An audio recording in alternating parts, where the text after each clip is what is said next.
Truck nga may karga buhi nga mga baboy nagpalagyo sa checkpoint. Isa sa mga tanod, jutayan pa nga mabungguan. Si Daryl Marie Sarmiento nakatutok. Sa tuman kasanag sang headlights sang sininga truck, halos na makita ang plaka sini.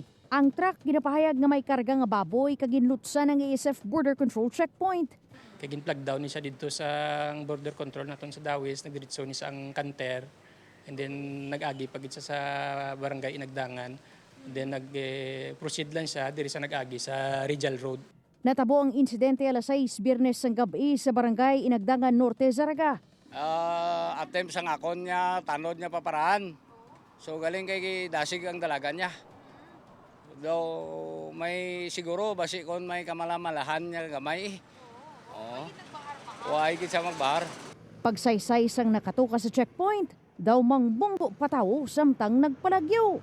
May tanod nga isa to dira sa may tubangan sang Tiangge nga papara pero daw bungguan niya pagin arangkaya ang salakyan niya. Dugang panikap, wala katahap ang mga pasaway sa border checkpoint. Ilabi na kung tanod o kung opisyal sang barangay ang mangita sang ila dokumento kag wala ang presensya sang pulis. Apang, depensa sang kapulisan, kung nakatutok lang sila sa checkpoint, pila pa sa ila mga katungdanan ang hindi matigayon. Once magstay kita sa border control, hindi na ka-perform bala ang pulis man sang iyang other task naman nga. Upod kay Hans Desierto, Daryl Marie Sarmiento, One West Visayas.